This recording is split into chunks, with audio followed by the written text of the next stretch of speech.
The world has often been a stage for grand declarations of peace that, upon closer examination, conceal a deeper reality of power imbalances, hidden interests, and political maneuvering.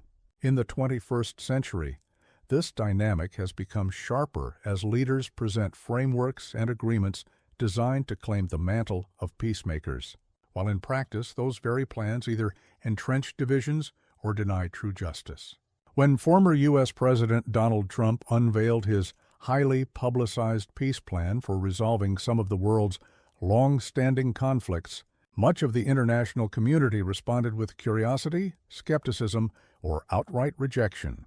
While Washington's intention was to brand the initiative as the deal of the century, others saw it as a plan that legitimized occupation, denied sovereignty, and betrayed the principles of fairness and equality that peace ought to embody. It is against this backdrop that Ibrahim Traoré, the young and defiant leader of Burkina Faso, emerged as one of the unexpected yet most vocal critics. In an era when Africa has often been sidelined in global decision-making and when leaders from the continent are frequently pressured into silence or co-optation, Traoré's uncompromising words resonated not just across Africa, but throughout the global South. His intervention was blunt, unapologetic, and piercing. "This is not peace," he declared, cutting through the diplomatic language that usually clouds such debates. What gave his statement weight was not only its honesty, but the moral authority with which he spoke, channeling the frustrations of nations and peoples long subjected to outside powers dictating their fate. To understand why Traoré's stance shocked the global political stage, one must first understand the nature of Trump's peace plan.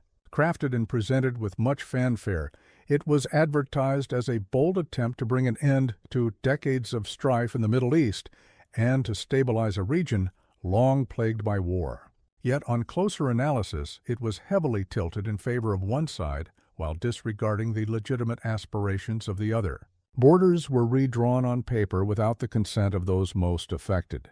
Sovereignty was reduced to autonomy under strict conditions, and the illusion of economic opportunity was dangled as compensation for the loss of dignity and self-determination.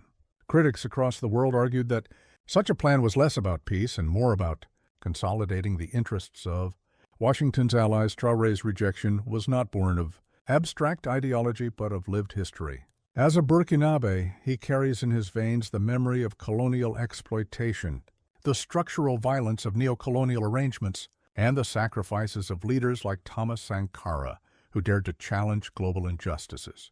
For Africans, the parallels between imposed peace frameworks elsewhere and the experiences of their own continent are painfully familiar.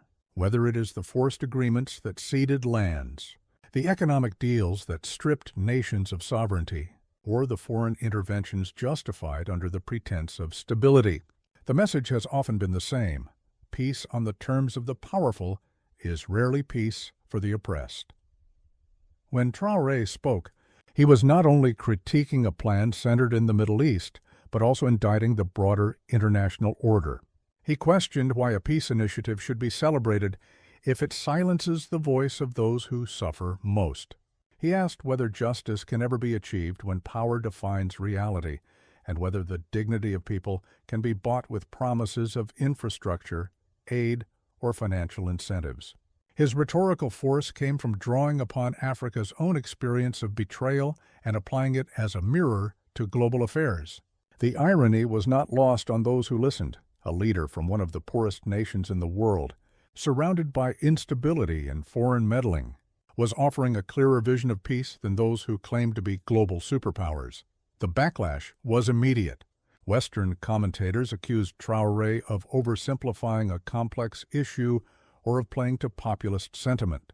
Yet beneath the criticism was unease, for his words had punctured the carefully constructed narrative that Trump's peace plan was universally viable. His critique forced the uncomfortable conversation about whose voices are centered in peace negotiations and whose rights are discarded in the process.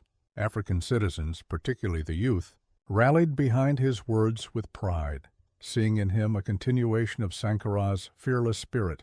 A man unafraid to call hypocrisy by its name, moreover, Traoré's statement illuminated the profound link between peace abroad and justice at home.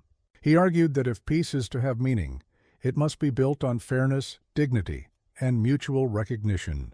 To endorse a plan that disregards these foundations would not only betray the people directly involved, but would also normalize injustice globally.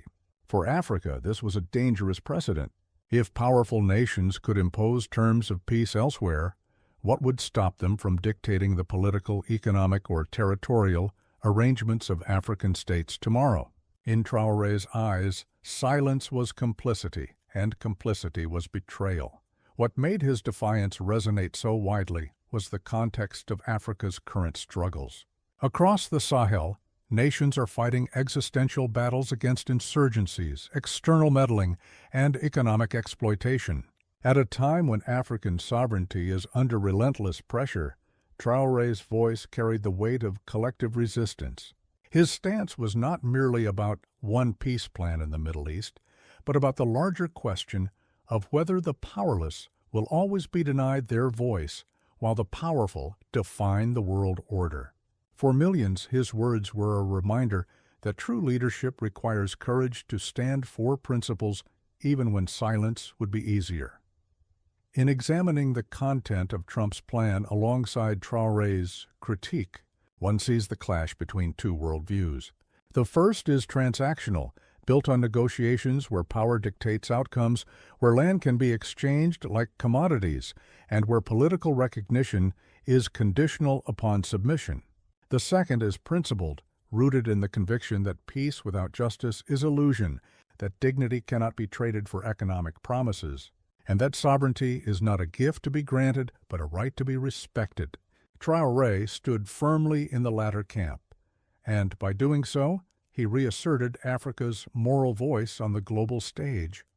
But what does this confrontation mean for Africa's future role in international diplomacy? For decades, the continent has often been portrayed as a recipient of peacekeeping rather than a contributor to global peace discourse.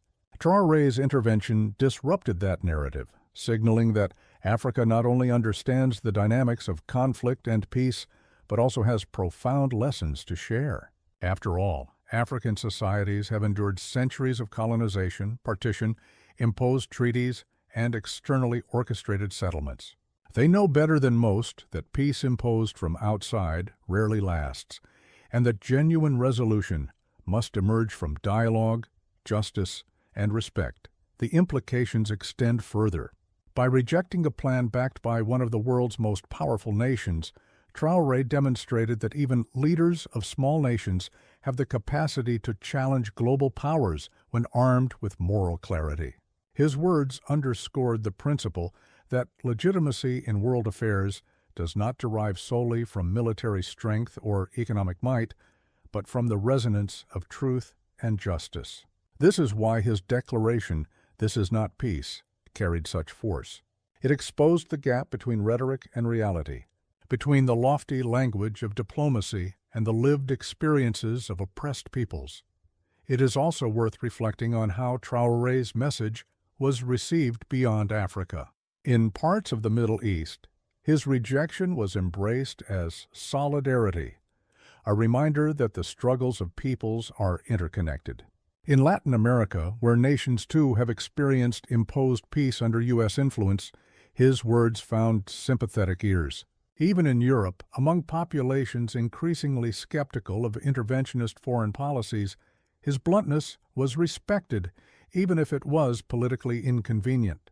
The global ripple effect of his stance reveals a hunger for authentic voices that refuse to bow to dominant narratives. As time passes, the confrontation between Trump's peace plan and Traoré's critique will be remembered not merely as a clash of statements, but as a symbolic moment in the reawakening of Africa's political agency.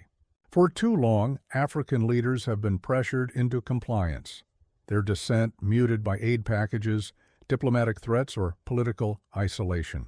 Traoré's boldness broke that cycle, reminding the world that the African continent will not be a passive observer, but an active participant in shaping global justice. His defiance may not have altered the immediate trajectory of Trump's plan, but it did something arguably more important. It reshaped the moral landscape of the debate. The lessons drawn from this episode extend far beyond the personalities involved. They highlight the danger of mistaking imposed settlements for peace, the necessity of grounding diplomacy in justice, and the courage required to stand against global powers when principles are at stake. They also underscore the transformative potential of young African leadership, leaders unburdened by the compromises of the past and unafraid to articulate uncomfortable truths. In the final analysis, Traoré's words, "This is not peace," will endure as more than a critique of one plan.